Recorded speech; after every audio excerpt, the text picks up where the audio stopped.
안녕하십니까. 이번 시간은 4교시 1번 문제 교류철도에서 사용하는 단권 변압기에 대해서 설명하시오. 자, 이게 단권 변압기인데 일반적인 그 변압기 쪽에서 나오는 단권 변압기로 이렇게 접근을 하게 되면은 좀 점수가 안 나올 수가 있습니다. 그래서 원리는 비슷한데 거기서 사용하는 거하고는 좀 다르다. 그래서 여기서 주변압기로 해서 단권 변압기를 쓰는 게 아니고, 주변압기는 그 스코트 결선을 하는 이권선 변압기를 사용을 하고, 그 저기로 유도 장애를 경감시키기 위해서 중간중간에 사용되는 것이 이렇게 단권 변압기다. 이렇게 보시면 되겠습니다. 자, 첫 번째 유도 장애를 줄이는, 그래서 이제 유도 장애를 줄이는 두 가지 방법에 대해서 다 설명을 여기서 했죠. 첫 번째는 흡상 변압기 방식이 있어요. 그 다음에 두 번째 단권 변압기 방식이 있는데, 과거에 태백선이라든지 영동선이라든지 이런 쪽에 동해안 쪽은 경사가 심해가지고 디젤이라든지 뭐 이런 걸로 해가지고 올라가지를 못했어요. 그래서 이제 이 전기철도로 해가지고, 전기철도가 힘이 세니까 전기철도로 해가지고 오히려 수요가 적은, 많이 운행을 하지 않는데도 불구하고 그쪽 동해안 쪽이 이렇게 그 전기철도를 오래전부터 사용을 했었습니다. 근데 그때는 이 전화선이 저기 철도를 따라서 많이 다녔어요. 전화선이 도로를 따라가든지 철도를 따라가든지 하는데, 철도를 따라 가는 이 전화선이 유도 장애가 심해가지고 전화가 잡음이 많이 나고 뭐 이래서 그 잡음을 줄여주기 위해서 흡상 변압기라는 것을 사용을 했었습니다.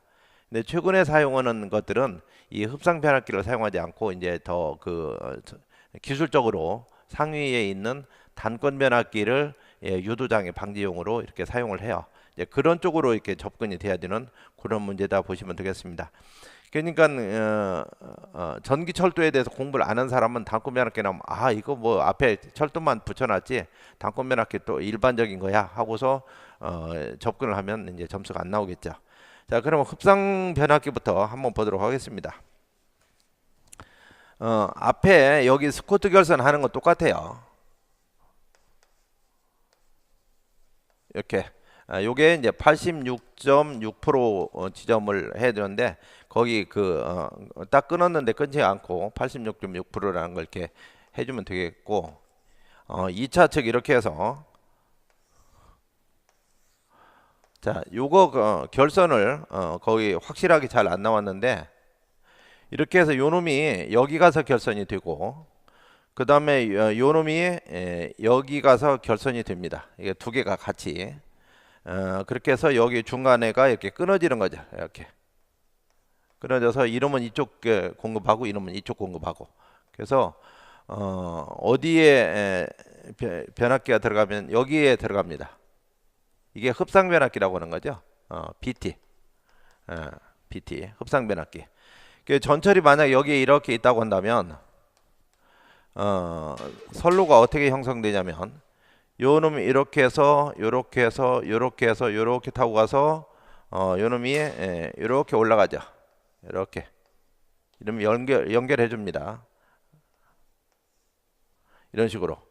그러면 이렇게 왔던 놈이 다시 레일을 타고서 이쪽으로 올라가서 이쪽에서는 이렇게 흘러가는 거예요. 이렇게.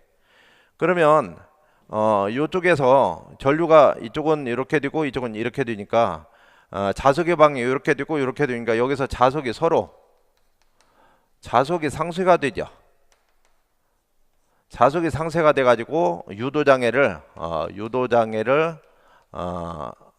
줄여주는 이런 역할을 합니다. 이게 이제 BT 방식이에요.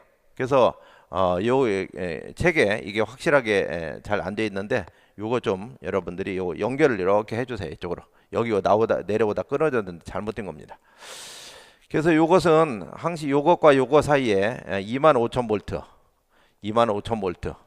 그래서 요 사이에 25,000V가 걸려요. 25,000V. 대지간에도 요 선하고 요 사이에도 25,000V가 걸리고, 이제 변압기에서 보낼 때는 10% 높은 27,500으로 보내긴 합니다. 자, 그래서 이 흡상 변압기는 설치 간격도 좁아야 되고, 그다음에 변전소 간격도 좁아야 되고 여러 가지로 이제 단점이 많아요. 그래서 요 흡상 변압기 대신에 단권 변압기 방식을 최근에는 채택을 하고 있어요. 단권 변압기도 똑같이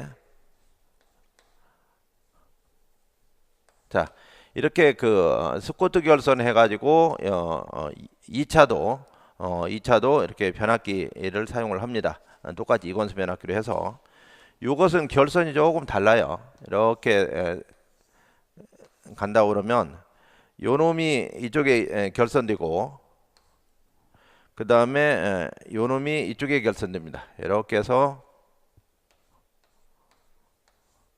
이렇게 그렇게 해서 전기철도가 이렇게 있다고 한다면은 요 사이에 단권 변압기가 이렇게 있어서 이렇게 중성점으로 레일하고 중성점하고 연결이 돼 있어요. 그러면 어떻게 전류가 흐르면 이렇게 가서 이렇게 해서 이렇게 거쳐서 이렇게 올라가서 요놈이 이쪽에는 이렇게 흐르죠. 근데 이쪽에서는 반대로 이렇게 해서 이렇게 흘러 들어갑니다. 이렇게 루프가 형성이 돼요. 이렇게. 그래서 요 사이에서 주고 오고 가고 하기 때문에 여기서 자석이 파이가 감쇄를 하죠. 감쇄를 해서 유도 장애를 줄여주는. 그래서 요 사이에 단권 변압기가 들어가는데 단권 변압기 사이에는 요 선하고 요게 25,000V니까 이쪽하고 이쪽이 25,000V에서 이쪽에는 5만 볼트예요. 5만 볼트. 그 저기가 선간전압이 5만 볼트고 여기에서는 요놈과 요놈 사이에서는 57,500V를 공급을 합니다. 변압기에서는. 그리고 이쪽에 전철에서 받을 때 선간전압은 5만 볼트고 대지간 전압은 중성점으로 들어가니까 25,000V를 그 전기철도에 공급을 해주는 이런 방식이 이게 이제 단권 변압기. 지금 이 시험에서 물은 것은 요 단권 변압기에 대해서 물은 거예요. 이 단권 변압기를 잘 표시를 해줘야 됩니다. 자, 그래서 흡상 변압기 방식은 변전소 간격도 뭐 30에서 40km에 비해서 요 단권 변압기 방식은 변전소 방식이 변전소의 간격이 보통 한 40km에서 100km, 2배 정도 보면 돼요. 2배 정도 이렇게 보면 되겠고, 근데 단권 변압기 설치 간격도 10에서 15km. 아까 흡상 변압기는 3에서 4km니까 뭐 한 3배 정도라고 보면 되겠죠. 단권 변압기 설치 간격은. 그러니까 단권 변압기도 멀리 설치할 수가 있고, 그다음에 변전소 간격도 2배 정도 되고, 그러니까 여러 가지 시설비 면에서 유리하다 보면 되겠죠. 대신에 요걸 그 25,000V 라인이 이제 두 개가 항시 따라가야 되니까 요거 선로 비용은 조금 더 들어간다. 이렇게 보시면 되겠습니다. 근데 여기도 어차피 영전이긴 하지만 또 선로가 따라가니까 선로는 똑같이 요거는 영전위 선로가 하나 더 있는 거고 여건 대지간 전압이 25,000V 선로가 하나 더 있는 거다. 이렇게 보시면 되겠습니다. BT 방식은 그래서 표를 좀 보면 25,000V 변전소 간격이 변전소로 간격이 좀 좁다. 그러니까 단권 변압기 방식은 50kV로 선간전압이 50kV로 그 변전소 간격이 멀고, 그다음 전차 선로는 좀 복잡하다. 전압 강화가 3분의 1 정도로 적다. 그다음에 통신 유도도 BT 방식보다 적고 여러 가지 장점 때문에 최근에는 전부 다 단권 변압기 방식으로 시설을 한다. 이렇게 보시면 되겠습니다. 그러니까 그 영동선, 태백선 이쪽을 제외한 나머지는 전부 다 단권 변압기 방식이다. 그러면은 영동선, 태백선도 단권 변압기로 바꾸지 뭘 그렇게 안 좋은 걸 쓰고 있냐. 근데 그 시설비가 또 만만치 않게 들어가기 때문에 그건 그쪽대로 운영하고 이건 이쪽대로 운영하고 그렇게 하고 있습니다. 자, 2번 문제를 보도록 하겠습니다.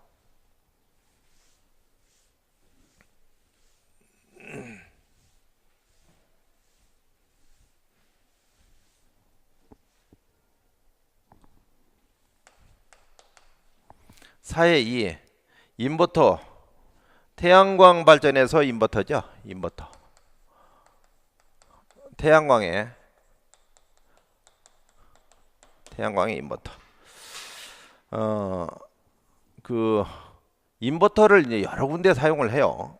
인버터가 UPS도 앞에 부분에 AC에서 DC,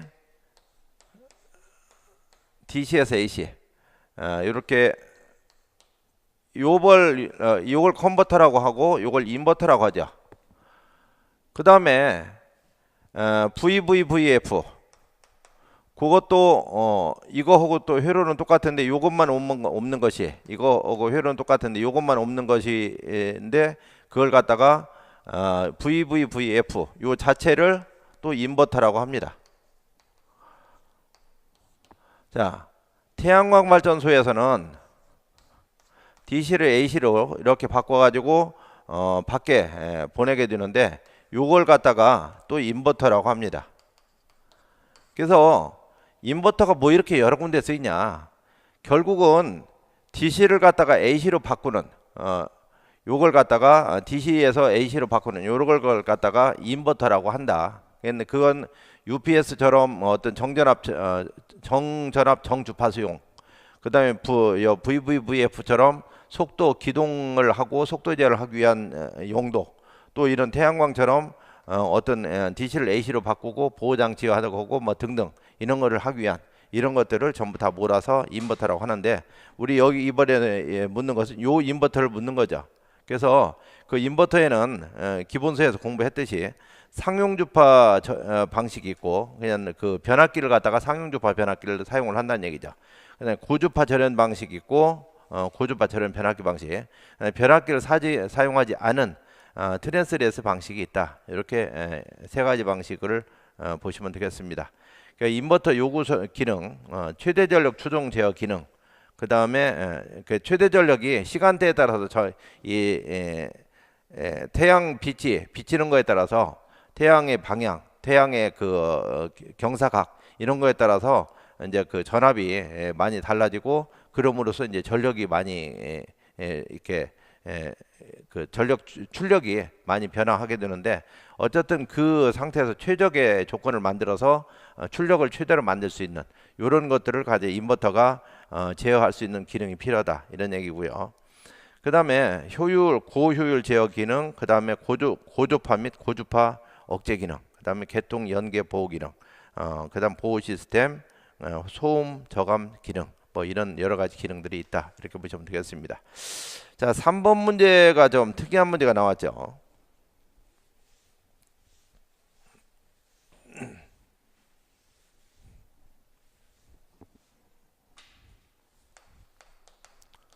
(4-3) 회로 및 시스템 설계 시 사용하는 리던던시, 디레이팅, 페일세이프 뭐 이런 거에 대해 설명해라. 참 이건 완전 고난도 문제라고 보시면 돼요. 고난도.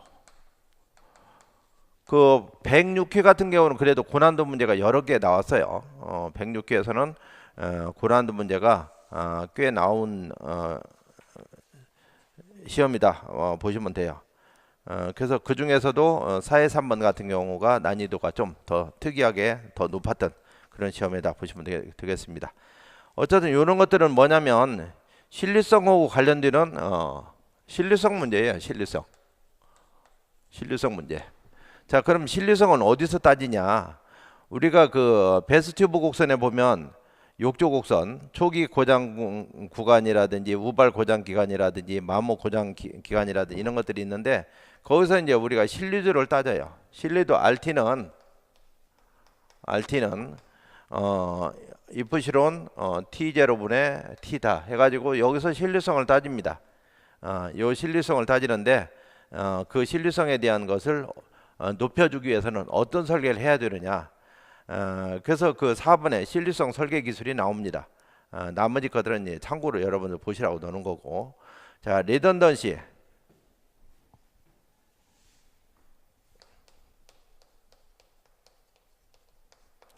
리던던시 해가지고 그것은 용량성 설계다 해놨습니다. 용량성 설계.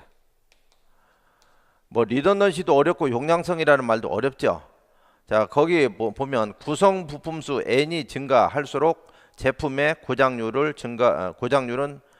증가하고 신뢰도는 저하된다. n이 증가한다면 부품수가 늘어난다면 고장률이 늘어난다 이런 얘기죠. 부품수가 많음으로써 인해서. 그리고 여기서 구성 부품수 N은 제품 요구 기능에 의해서 결정되면 이를 적게 또는 단순화해서 개선이 될 것이나 여기는 한계가 있다. 그래서 N을 줄이는 방법이 제 1방법인데 그거는 어느 정도 한계가 있다는 얘기죠. 한계가. 그 두 번째 방법은 뭐가 있겠냐? 이와 같이 원리적으로 상반되는 것을 극복하는 신뢰성 설계 기술을 최적이라고 한다. 이는 고도의 신뢰도가 요구되는 특정 부분의 여분의 구성품. 자, 여분의 구성품. 즉 예비 설계라는 얘기죠. 예비회로 우리 수변전 설비를 하면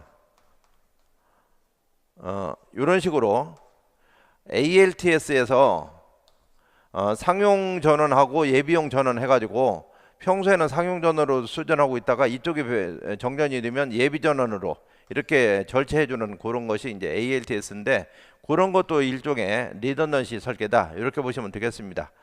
그래서 기계에서도 예비품을 만들어 가지고 평소에는 일반적인 회로를 하다가 그게 고장나서는 바로 예비 쪽으로 이렇게 옮겨서 하는 그런 것들이 레던던시 설계다 보시면 되겠습니다.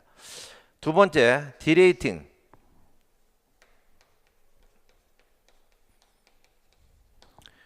디레이팅 설계. 이것은 부품의 안전도를 증가시킨 거예요. 안전도를 이렇게 높인 거다. 아까는 선로를 증가시킨 거죠. 선로라든지 부품을 이렇게 늘려서 예비 부품이나 예비 선로를 만들어 놓은 것인데 이거는 그 개수를 늘리는 것이 아니고 그 자체의 안전도를 높이는 것이 리데이팅이다 이렇게 보시면 되겠습니다. 그래서 거기 보면 안전계수 또는 안전율과 같은 사고 방식으로 시작한다. 이게 이제 안전계수를 높인 것이 리데이팅 설계다. 자, 세 번째 페일세이프가 나와요. 페일세이프. 자, 페일세이프하고 반대되는 대비되는 개념이 풀프루프입니다. 풀프루프. 자, 페일세이프라는 것은 우리 그 기본서에서 나왔었어요. 페일세이프하고 풀프루프를 페일세이프에는 다경로 하중 구조. 그래서 어떤 부품이 이렇게 있으면 이런 식으로 이쪽 하나로 설계할 것을 하나를 더 설계를 해서 하중을 분산시키는 거죠. 분산시켜서 사고율을 줄이는 그런 구조가 있고 그 다음에 하중 경감 구조 뭐 이렇게 해서 이것도 같은데 이렇게 설계를 해서 만약 이놈이 이제 주요 부품인데 이놈이 고장 날 것 같으면 요놈이 먼저 고장이 나도록 예를 들어서 파워 휴즈 같은 경우가 그렇습니다. 파워 휴즈 같은 거 해서 다른 부분에 피해가 가기 전에 요놈을 갖다 제거시켜 버리는 거죠. 요런 구조도 이런 것들이 이제 페일세이프라고 보시면 되겠습니다. 자, 풀프루프는 뭐냐? 우리가 인터록 같은 거 생각해 보면 돼. 인터록이라는 것은 사람이 어떤 실수를 했어요. 스위치를 끄지 말아야 되는데 스위치를 끄려고 끄는 경우가 있고 스위치를 투입하면 안 되는데 스위치를 투입하는 경우가 있고 예를 들어서 이쪽에 상용전원이 들어가 있어요. 그냥 발전기는 상용전원이 살아있는 상태에서는 발전기를 투입을 하면 안 돼요. 이게 그 유상 같은 거에 의해서 쇼트 사고가 납니다. 그런데 이게 온이 돼 있는 상태에서 이걸 또 온을 시키면 두 개가 전원이 합쳐지게 되죠.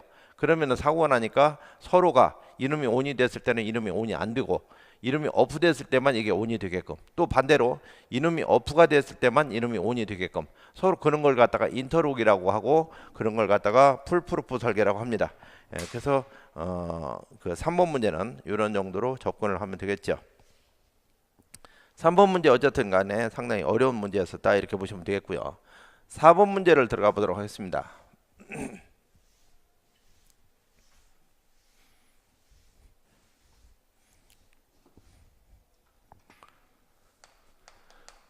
사회 4번 노이즈 대책용 소자들의 회로 구성 및 특성. 노이즈에 대해서 물었죠. 노이즈에 대해서. 자, 노이즈 소자들의 노이즈 대책용 노이즈 대책용 소자의 뭘 물은 거예요? 회로 구성 또는 특성에 대해서 물었죠. 자, 그럼 노이즈 대책용 소자들이 뭐가 있냐?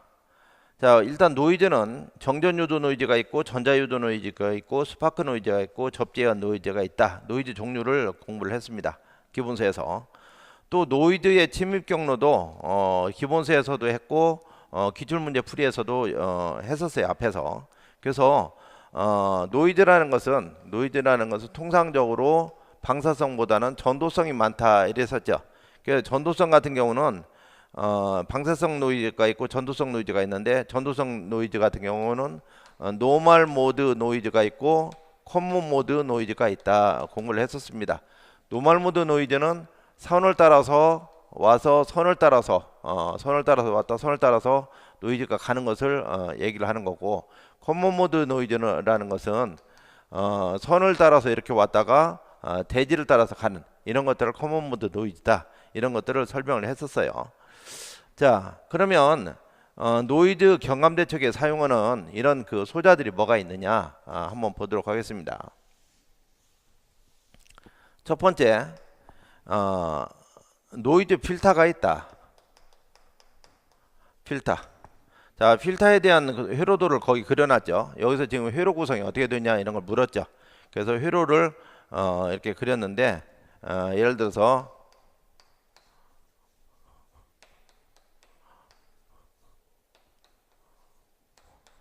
뭐 이런 식이라는 얘기죠. 여기 보면 콘덴서가 2개짜리도 있고 이렇게 접지하고 뭐 이런 식으로 LC 공지를 이용하는 거죠. LC 공지를. 이게 노이즈 필터에 대한 회로 이런 것들이고, 또 실드 차폐하는 방법, 그다음 접지하는 방법, 외함 차폐하는 방법, 그다음에 제어 케이블 분리포설이라는 이격시키는 방법, 트위스트 페어 케이블 같은 경우도 회를 이렇게 그려주는 게 좋겠죠.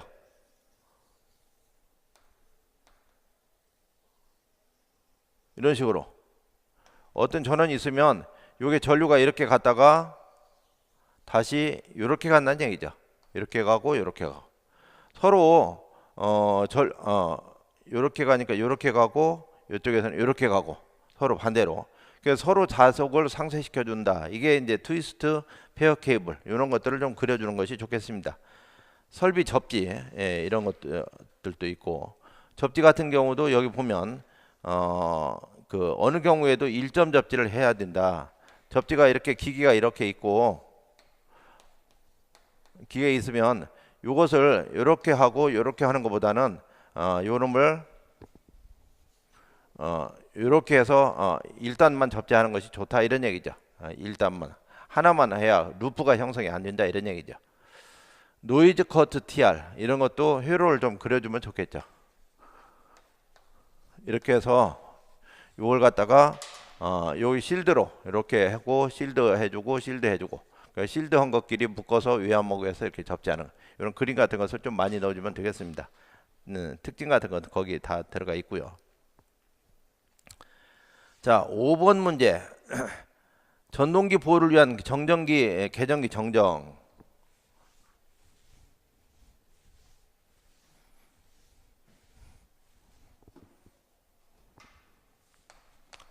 사회 5번 전동기의 모터의 릴레이에 대해서 묻는 거죠.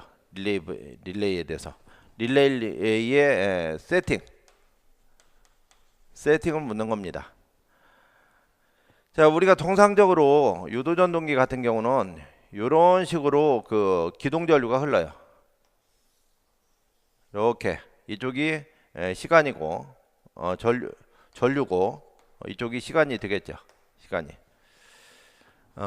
그래서 전류가 이렇게 쭉 많이 흐르다가 어느 정도 시간이 지나면 전류가 이렇게 줄어듭니다.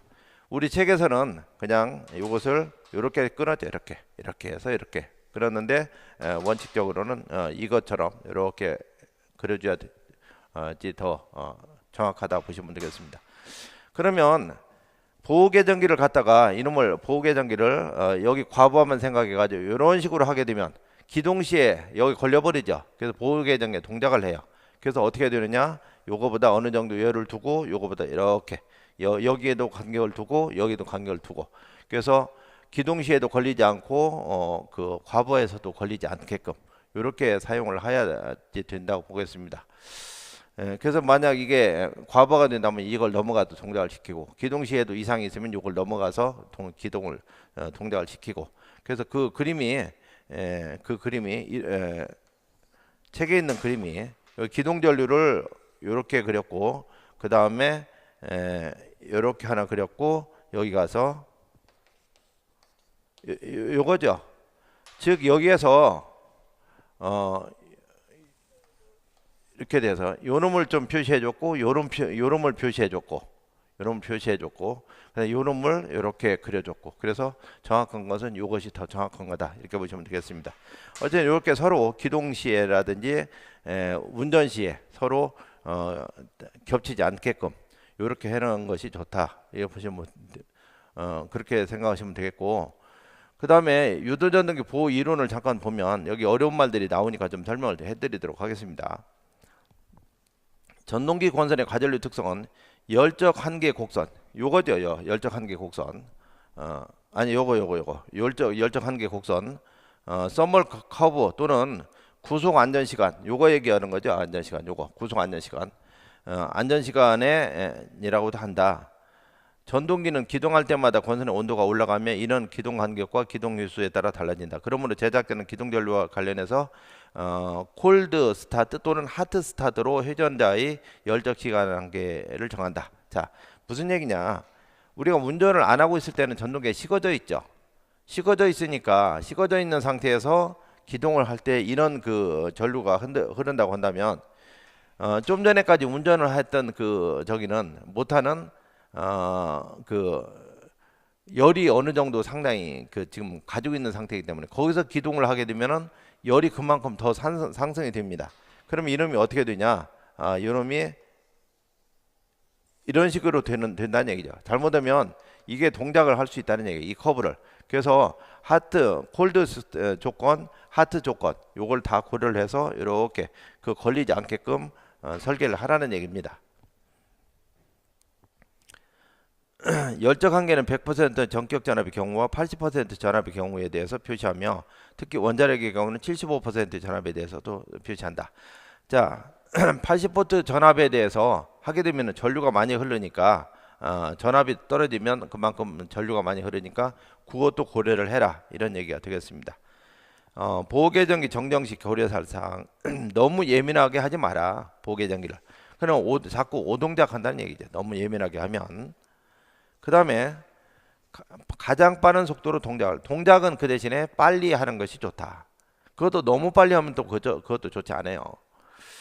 그 다음에 개통 전체에서 보호협조가 돼야 된다.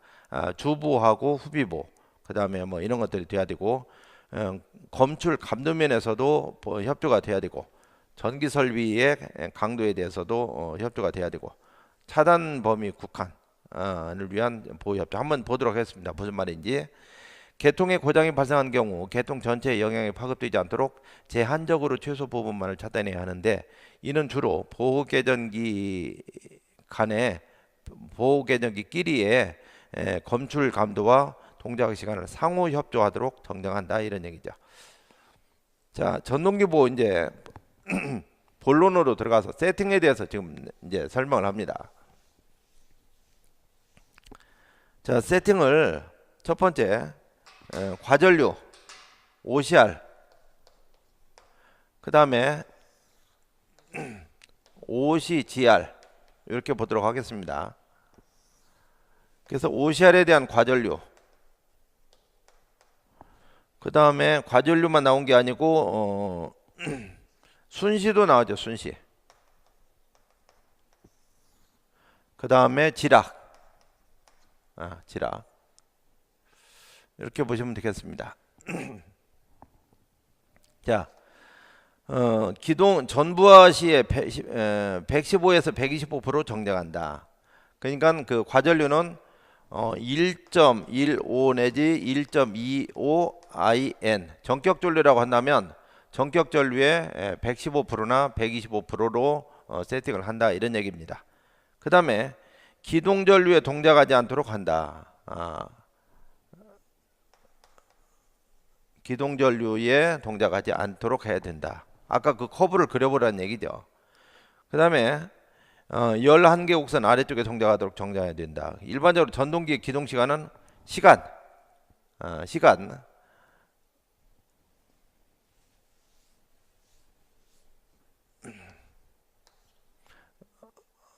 기동 시간은 1.2 T로 하라는 얘기죠. 스타트 타임은 1.2배로 해줘라. 기동 시간이 5초 걸린다. 그러면은 6초 이내는 동작이 안 되도록 해라는 얘기죠. 정한시 같은 거 얘기하는 겁니다. 그 다음에 요게 이제 과전류 조건이고, 순시 조건으로는 전동기 순시 삼상 단락 전류에도 동작하지 않도록 해라. 삼상 단락 전류에는 동작하도록 하라는 얘기죠. 순시 요소는 비대칭 전류가 발생하는 경우에, 비대칭이라는 것은 기동 얘기하는 겁니다. 기동. 이럴 때는 트립이 되지 않도록 해야 되겠고, 대신에 삼상 단락에는 IS 삼상 단락에 대해서는 동작을 하도록 해야 된다 이런 얘기죠. 그래서 일반적으로 전동기 기동 전류의 2배 정도로 한다. IS의 2.0 IS 스타트 전류의 2배 정도로 세팅을 한다 이런 얘기죠. 자, 지락보를 보도록 하겠습니다. 예, OCR에 대해서 보는 거고, 지락보는 OCGR에 대해서 한번 보도록 하겠습니다. OCGR은 한시 요소는 전동기 전격 전류의 10에서 20% 정량한다. 0.1 내지 0.2 IN으로 한다는 얘기죠. 그 다음에 일선 지락 전류에서 0.2초에 동작한다고 한다. 0.2 세크의 정한시 기능을 얘기하는 겁니다. 정한시. 그다음에 순시 요소는 한시 탭의 10배에서 동작하도록 정량을 한다. 순시 요건 이제 한시고, 요 OCGR도 이제 순시가 있죠. 순시가 있으면 한시 탭을 요거에 이제 순시 탭은 한시 곱하기 10배 정도로 이제 세팅을 한다. 이렇게 해서 이제 OCR하고 OCGR하고 주로 두 가지를 받습니다. 그 다음에 이거 외에도 OVR, UVR 뭐 이런 것들을 해요. OVR 같은 경우는 전압이 너무 높을 때 보통 한 130%에서 2세크 정도에서 동작을 시키도록 합니다.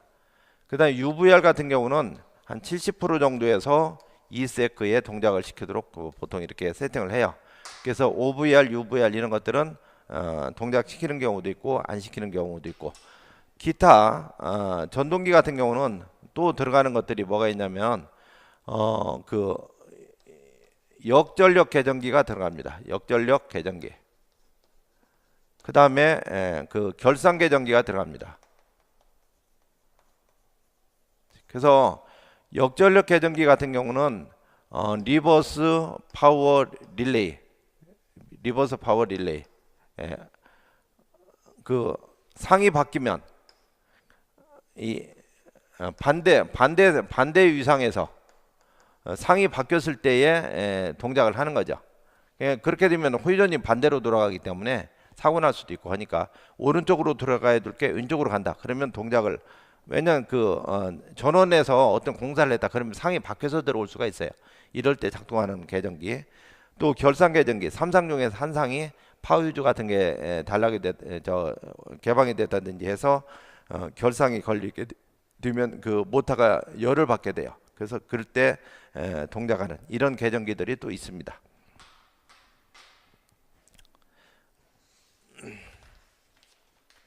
자, 이제 마지막으로 좋은 조명의 조건. 요건 뭐 여러 번 했죠.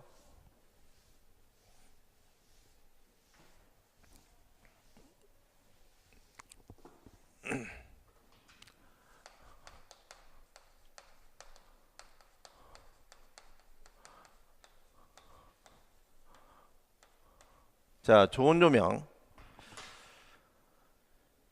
우리가 앞에 그 문교수 스펜서 교수 이론에서 표를 안기비법으로 알려드렸었죠.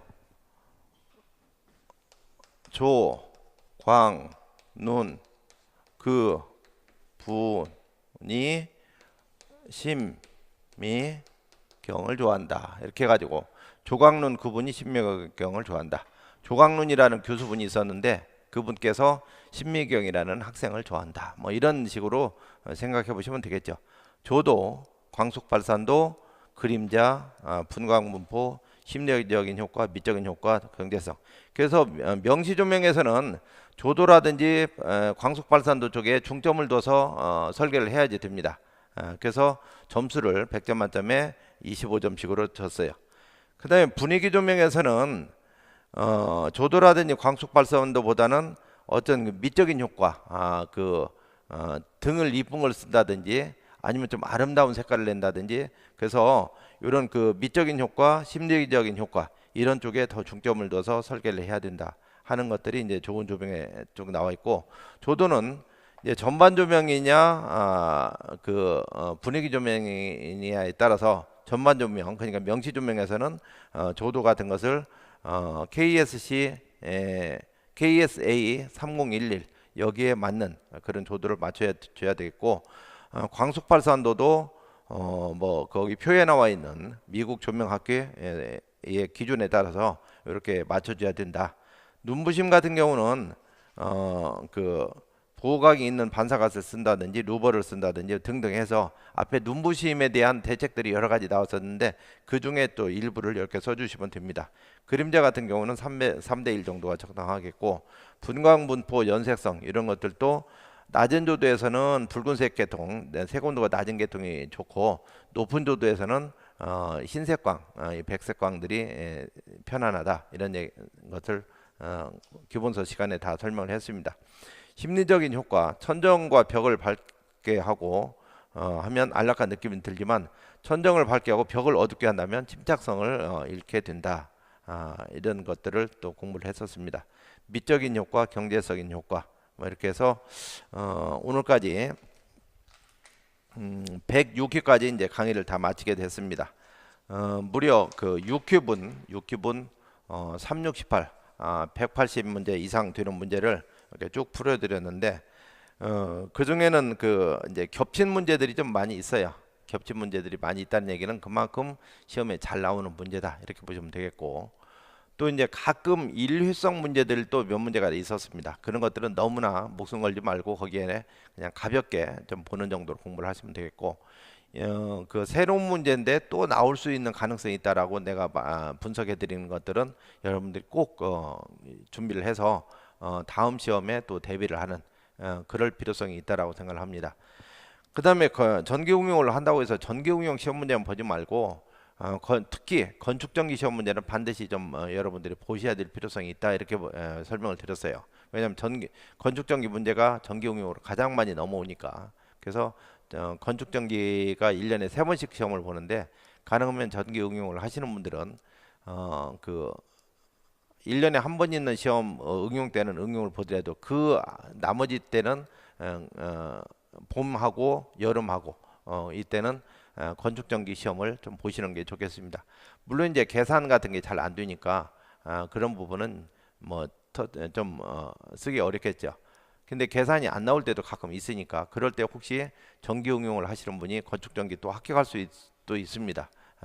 뭐 계산이 좀 나는 된다 하는 분은 건축전기를 이제 본격적으로 또 이렇게 또 도전을 해보시고 또 건축전기를 하시는 분들이 전기 응용을 또 이렇게 도전하시는 분들이 계세요. 왜냐하면 건축전기 워낙 어려우니까. 근데 그런 분들은 그 계산 문제를 뺀 나머지 부분을 집중적으로 하면 또 철도라든지 전열이라든지 이런 부분을 조금만 더 하면 또 응용을 합격하실 수가 있어요. 저 같은 경우도 건축전기를 준비하다가 2년 정도 이렇게 공부를 해서 응용을 먼저 합격하고 그다음 계속 공부를 좀 해서 그 한 2년 더 공부해가지고 건축전기를 합격을 했습니다. 그래서 응용할 때 합격할 때까지만 해도 계산 문제를 손을 못 댔어요. 그럴 시간도 안 됐고 그럴 수준도 안 됐고 그래서 계산 문제를 이 학원에서 다뤄주는 학원들이 거의 없었습니다. 지금도 별로 없지만 그래서 이제 계산 문제는 응용 합격한 다음에 계산 문제 그 여러 시중에도 몇 개 책이 있고 뭐 또 제 나름대로 여기저기서 발췌하고 기출 문제에서 발췌하고 해서 한 100여 문제 정도를 이렇게 준비를 한 상태에서 이제 합격을 했어요. 그렇게 하고 학원에서 이제 강의를 하면서 쭉 더 문제를 여기저기 더 발췌해서 우리 건축전기 같은 경우는 제가 한 200문제 정도를 이렇게 해드립니다. 계산 문제를. 근데 200문제라고 해도 크게 종류를 나눠보면 한 10개 종류 돼요. 공진 주파수라든지 최대 전력 전달 조건이라든지 그다음 밀만의 법칙이라든지 뭐 또 그 키루요 법칙이라든지 이런 분야가 있고 또 그 단락전류 계산하는 분야가 있고 전압 강화 계산하는 분야가 있고 축전지 계산하는 분야가 있고 콘덴서 용량 계산하는 그렇게 해서 크게 보면 한 10개 정도라고 보시면 돼요. 10개 정도 문제가 다 이게 다각도로 조금씩 변형이 돼서 나오는 것뿐이죠. 그래서 응용을 하시는 분들은 이렇게 계산 문제까지는 안 하셔도 되니까 그런 면에서는 좀 편하게 갈 수 있는데 그 대신 이제 효율적인 면에서는 건축전기가 또 필요하니까 건축전기를 응용 합격하더라도 건축전기를 좀 더 이렇게 하셔서 계산 문제 정도 좀 더 하셔서 한번 도전해 보면 좋겠다 하는 생각이 듭니다. 자, 이렇게 해서 106기까지 장장 42강 정도 나왔네요. 42강 정도 나왔는데 장시간 동안 이렇게 따라와 줘서 고맙고 꼭 합격하시기를 바라겠습니다. 또 합격하시면 저한테 문자라도 한번 보내주시든지 이메일이라도 한번 보내주시든지 아니면 카페에다가 합격했다는 글이라도 김일기 기술사 따라하기 카페에 한번 올려주시면 여러분들 축복해드리고 축하해드리고 같이 기쁨을 나누는 그런 계기로 삼도록 하겠습니다. 수고하셨습니다.